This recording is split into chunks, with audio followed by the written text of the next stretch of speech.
TLS summer life support. आज की मेरी वीडियो मेरे कोलीग्स, डॉक्टर साहबान, मेडिकल शोबे के मुतालिक लोग हैं, उनके लिए, रेस्क्यू वालों, उनके लिए है। जब भी कोई ट्रॉमा हो तो हम उसको कैसे एक ज़हन में ले आते हैं कि भाई ये ट्रॉमा हुआ है तो उसको हमने किस तरह डील करना है। एक होती है मैस कैजुअलिटी और एक होती है मल्टीपल कैजुअलिटी। मल्टीपल कैजुअलिटी ये होती है कि एक एक्सीडेंट हुआ है या एक ट्रॉमा हुआ है तो जो उसमें जख्मी होने वाले लोग हैं वो हमारे जो हॉस्पिटल नज़दीक है उसमें अकोमोडेट हो सकते हैं, या वो हॉस्पिटल जिसमें हम काम कर रहे हैं उसमें वो उनका इलाज हो सकता है। इसको हम बोलते हैं मल्टीपल कैजुअलिटीज़। लेकिन जब एक ट्रॉमा हो और हमें पता चले कि यार ये तो हमारे हॉस्पिटल में इसका जो है ना इतने अवेलेबिलिटी नहीं है या इतनी फैसिलिटीज़ नहीं है, तो हमें वो रेफर करना पड़ता है, उसको बोलते हैं मैस कैजुअलिटीज़। मिसाल के तौर पर एक जो है रोड एक्सीडेंट होता है कार का और ट्रक का, तो हमारे जो DHQs है उनमें ये चीज़ें अकोमोडेट हो सकती हैं अगर उनमें हमारे पास कुछ यूनिट्स हैं वो अवेलेबल हैं तो। और अगर एक मिसाल ले लें कि बस उल्टी है और उसमें 70-75 लोग एक ही दफ़ा जो है उनका हुआ है, जख्मी हुए हैं, तो उनको हम अकोमोडेट नहीं कर सकते, उनको हमें रेफर करना पड़ता है। इसको बोलते हैं मैस कैजुअलिटी। हम बात करेंगे प्राइमरी सर्वे और सेकेंडरी सर्वे क्या होता है। प्राइमरी सर्वे में सबसे पहले हमने देखना है ABCDE। ABC airway, breathing, circulation. और D इसमें हम देखते हैं डिसेबिलिटी। E है इसमें हम देखते हैं एक्सपोजर। नए आने वाली जो तहकीक हुई है, जो नई बुक्स आई हैं, उसमें वो कहते हैं कि आप X उसको पहले ले आए और उसके बाद ABCDE को ले आए। फिर कैसे हो गया जी? X is equal to exsanguinated haemorrhage. मतलब के तौर पे कि कोई हमें बाहर इंजरी मिली है जिसमें से ब्लीडिंग बहुत ज़्यादा हो रही है, प्रोफ्यूज ब्लीडिंग हो रही है, या पेशेंट का हाइपोटेंशन पेशेंट में आया है, शॉक में आया है, तो उसमें ब्लीडिंग के सोर्स को हमने पता कर लिया है, तो उसको हमने फौरन रोकना है। ये हमने कब करना है? तब हमने जब पेशेंट शॉक में हो। उसके बाद हमने एयरवे को मेंटेन करना है, उसकी ब्रीदिंग को ठीक करना है, उसके बाद हमने उसकी सर्कुलेशन देखनी है, फिर हमने जो डिफॉर्मिटी डिसेबिलिटी है उसको ठीक करना है। एक्स में मैंने आपको बता दिया है कि जो हेमरेज है उसको हमने ठीक कर लिया। उसको कैसे करना है? फर्स्ट ऑफ ऑल या तो उसको आपने प्रेशर देना है हैंड से, अगर हैंड से प्रेशर नहीं है तो फिर आप कोई स्पंज या गाज पीस या कॉटन बैंडेज लेके या कोई कपड़ा ही लेके अच्छी तरह लपेट के उसको आपने जख्म, जो खून वाले फटने वाली नस है, उसके ऊपर दबा देना है। फिर भी नहीं होता तो फिर आपने टॉर्निकी लगाना है। याद रखें टॉर्निकी आखिरी हल है, तब आपने लगाना है जब आपको लगे कि इसका हेमरेज कंट्रोल नहीं हो रहा, तो हमने टॉर्निकी लगाना है, क्योंकि टॉर्निकी टाइम पीरियड जो है ना वो शॉर्ट होता है। अपर लिम्स में 45 मिनट्स है, लोअर लिम्स में जो है वो 75 से लेके 90 मिनट्स तक लोअर लिम्स में है। इसमें आपने टॉर्निकी सबसे एंड पे इस्तेमाल करना है, और अगर फिर भी नहीं होता तो फिर आपने रेफर करना है पेशेंट को। ए क्या है? ए से एयरवे। एयरवे हमने कैसे मेंटेन करना है? सबसे पहले हमने अगर रोड पे है या बाहर है तो हमने उसकी जो चिन है उसको लिफ्ट कर देनी है। एक होता है जॉ थ्रस्ट, हमने ये जो जबड़ा है इसको आगे लेके आ जाना है। इसके बाद अगर हम हॉस्पिटल में आ गए तो हमारे पास मल्टीपल जो है वो ओरोफ्रेंजियल एयरवेज होते हैं, जिन्हें गिडल एयरवे कहते हैं, वो हमने डाल देना है according to size of that person, उस पर्सन के साइज के मुताबिक। बी से क्या है? बी से है जी ब्रीदिंग। ब्रीदिंग हमने कैसे मेंटेन करनी है? ब्रीदिंग हमने मेंटेन करनी है वैसे, अगर एक पेशेंट है उससे नहीं ब्रीथ कर रहा तो हमने एम्बू बैग से उसकी ब्रीदिंग करनी है, जा लिफ्ट करके, चिन लिफ्ट करके, जा थ्रस्ट के जरिए एयरवे डाल के हमने उसको एम्बू बैग के जरिए हमने ब्रीदिंग देनी है। और फिर हमने क्या करना है? हमने एंडोट्रेकियल ट्यूब डाल के उसकी जो एयरवे मेंटेन करना है। ये तो बात तब है जब हमें पता चले कि पेशेंट बिल्कुल ब्रेथलेस है, तो तब हमने ये एफर्ट करनी है। साथ हमने देखना है चेस्ट में कि क्या है। चेस्ट में क्या करना है कि लुक, फील, लिसन।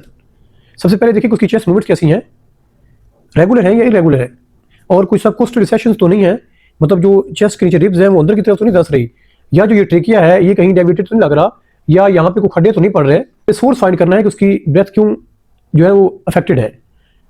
याद रखें कि RTA में एक चीज़ बहुत कॉमन है, वो है न्यूमोथोरिक्स।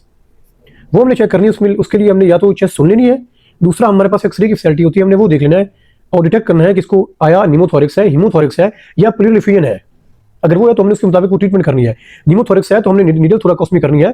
पुरानी बुक्स कहती हैं कि आप सेकंड इंटरकोस्टल स्पेस में मिड क्लेविकुलर लाइन में आप बिल्कुल with the help of BT set, जो BT सेट की नीडल है वो डाल दें और उसके साथ ड्रिप सेट लगा के उसको वाटर में डाल दें। इसे बोलते हैं अंडर वाटर सील बोलते हैं। वो है, ये आम तरीका है, ये जो हम अपने हॉस्पिटल में कर सकते हैं। अगर हमारे पास चेस्ट ट्यूब है तो सबसे परफेक्ट वो है, वो फिर चेस्ट ट्यूब में डाल देनी है। नई बुक्स कहती है कि आप एक होती है ट्राइंगल ऑफ सेफ्टी, वो ये होती है कि मिड एक्सिलरी लाइन है, 5th इंटरकोस्टल स्पेस है at the level of nipple, आप वहां पे नीडल इंसर्ट कर सकते हैं जहां पे हम चेस्ट ट्यूब डालते हैं। उसमें ये जो है वो एक ही रास्ता उसको मिलेगा, न्यूमोथोरिक्स हमारी ड्रेन हो जाएगी, पेशेंट की लाइफ बच जाएगी। ब्रीदिंग में बाकी चीज़ें जो हैं वो ट्रॉमा में हम लोग एक्सरे के साथ साथ जो देखते हैं, वो अगर ज़्यादा कॉम्प्लिकेटेड है तो उसमें हमारे पास फैसिलिटीज़ है सीटी स्कैन की, तो हम HRCT चेस्ट करवा लेते हैं उसको डिलीनिएट करने के लिए कि कितनी ज़्यादा इंजरी हुई है। और अगर प्लूरल फ्यूजन है, हमने देखा है प्लूरल फ्यूजन बन रही है तो मैसिव तो नहीं है, उसमें कोई इंटरकोस्टल आर्टरी या कोई मेजर वेसल तो ब्लीड नहीं कर रही। वो हम कैसे पता करते हैं? जैसे हम चेस्ट ट्यूब डालते हैं तो चेस्ट ट्यूब में जब वो ब्लड आता है तब हमें पता चलता है। फिर हम उसको मजीद देखते हैं कि हमें थोड़ा कॉटमी तो नहीं करनी पड़ती, वो आगे की बात है। फिलहाल बात हो रही है कि हमने प्राइमरी सर्वे कैसे करना है। इसके बाद है सर्कुलेशन। सर्कुलेशन में क्या है कि जो हार्ट की एक्टिविटी में बेसिकली उसको पंपिंग कैपेसिटी में ब्लड कितना जा रहा है बॉडी में, जिसको हम शॉक बोलते हैं कि पेशेंट शॉक में तो नहीं है, हाइपोटेंशन में तो नहीं है, उसको मैनेज करना है। कैसे? हम फ्लूइड देते हैं और साथ हम कोशिश करते हैं कि जो ब्लड है वो कहती है like replace like versus like, कि अगर ब्लड जाया हुआ तो उसको ब्लड के साथ ब्लड ही आप रिप्लेस करें। वैसे जो हमारी नई तकनीक है उसमें ये होता है कि एक पैक्ड सेल वॉल्यूम, एक फ्रेश फ्रोजन प्लाज्मा और एक मेगा यूनिट्स, ये नया प्रोटोकॉल है जो हमने फॉलो करना है। ये किस लिए है कि मोस्टली जो है पेशेंट ट्रॉमा के उनमें कोएगुलोपैथी होती है ड्यू टू मेटाबॉलिक एसिडोसिस। तो याद रखिए ट्रॉमा के पेशेंट में मेटाबॉलिक एसिडोसिस होती है किस वजह से? कि पेशेंट आता है हमारे पास शॉक में, तो जो एरोबिक रिस्पिरेशन है सेलुलर लेवल पे वो एनारोबिक हो जाती है, उसमें लैक्टेट बनता है। लैक्टेट बेसिकली कहाँ से बनता है? लैक्टेट बनता है पायरोवेट से। लैक्टेट बेसिकली क्या करता है? लैक्टेट एनर्जी का सोर्स होता है और साथ ही हाइड्रोजन आयन जो है उसको भी मतलब एसिडोसिस में वो भी बनते हैं। अब हमने करना क्या है कि सर्कुलेशन मेंटेन होगी है तो हमने डिफॉर्मिटी देखी है। डिफॉर्मिटी में अगर आता है तो हम उसको लॉक रोल करके उसको हम जो है इमोबिलाइज कर देते हैं ताकि वो पेशेंट मूव ना करे। और सबसे आखिर पे क्या आता है वो है एक्सपोजर, जहां उसको इंजरी हुई आपने उसको एक्सपोज करना, ये प्राइमरी सर्वे। सेकेंडरी सर्वे में क्या आता है? सेकेंडरी सर्वे तब आता है जब हमारा पेशेंट कॉन्शियस है, स्टेबल है, तब हमने सेकेंडरी सर्वे करना है। अच्छा, प्राइमरी सर्वे के कुछ एडजंक्ट्स हैं, वो क्या कहें कि वो चीज़ें कि हम साथ साथ करते हैं। ऐसे कह लें कि जैसे हम बिरयानी खा रहे हैं तो हमें जो रायता या सलाद है वो साथ, अब हम मोस्टली उसका हिस्सा बना लेते हैं कि साथ हम उसको खाना लाजमी कंसिडर करते हैं। ये होते हैं एडजंक्ट्स ऑफ प्राइमरी सर्वे। क्या है इसमें? चेस्ट एक्सरे है, एक्सरे पेल्विस है, एक्सरे सर्वाइकल स्पाइन है, या एक्सरे फेस है, कोई मेडिबल वगैरह का फ्रैक्चर तो नहीं है, या फास्ट स्कैन हम ई फास्ट करवा लेते हैं। एक अल्ट्रासाउंड की किस्म ई फास्ट है।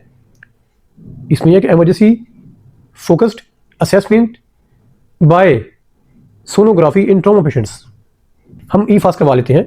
और अगर हम नेक्स्ट चलते हैं तो हमारे पास है, जब मरीज हमारा स्टेबल हो गया है तो हमने सेकेंडरी सर्वे कराना है। ब्लड ग्रुप क्रॉस मैच ये हमारे प्राइमरी सर्वे का हिस्सा है। एक बेसिकली ट्रॉमा एक बंदे का काम नहीं है मैनेज करना, इसमें हमें टीम रिक्वायर होती है।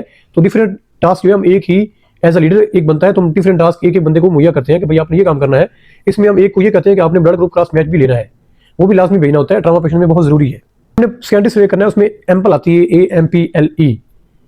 एम्पल का जो एब्रीविएशन है उसमें एम मेडिकेशन की कोई हिस्ट्री पूछते हैं हम, P पास हिस्ट्री को पास मेडिकल या सर्जिकल हिस्ट्री तो नहीं है, L लास्ट मील कौन सा लिया था, और E event leading to trauma कि कौन सा इवेंट हुआ, कौन सा ऐसा वाक्य हुआ जिसने ट्रॉमा किया। ये है सेकेंडरी सर्वे। सेकेंडरी सर्वे में हम फिर सीटी स्कैन जो कराते हैं, सिटी ब्रेन कराते हैं हम लोग, या होल बॉडी सिटी जो है ना वो बाहर अवेलेबल होता है हमारे पास। होल बॉडी का फिलहाल नहीं है सिटी स्कैन, लेकिन बॉडी पार्ट्स का है, जैसे ब्रेन का है, चेस्ट का है, एब्डोमेन का है। ट्रॉमा में मोस्टली आपने देखा होगा कि आपको ब्रेन का ही जो ना सिटी ब्रेन वो ही मिलता है। मकसद बताने का ये है कि अगर आप ये ATLS के मुताबिक पेशेंट को डील करते हैं तो ट्रॉमा के पेशेंट मैनेज बहुत ईजी हो जाते हैं। लाइफ सेविंग प्रोसीजर जो है ट्रॉमा के पेशेंट में जो नेसेसरी होते हैं प्राइमरी सर्वे को मेंटेन करने के लिए वो करने चाहिए पेशेंट की सेफ्टी के लिए। पेशेंट की क्योंकि लाइफ थ्रेटनिंग ये नहीं होते, ये लाइफ को बचाते हैं, इसलिए ये प्रोसीजर हमें लाजमी सीखने चाहिए, प्रैक्टिस करनी चाहिए। जो हमारे ट्रॉमा के पेशेंट आए उनको हम बार बार देखें, उनको प्रॉपर ट्रीट करें, प्रॉपर डील करें। मजीद वीडियोज़ के लिए इंशाल्लाह हम फिर मिलेंगे। ख्याल रखें।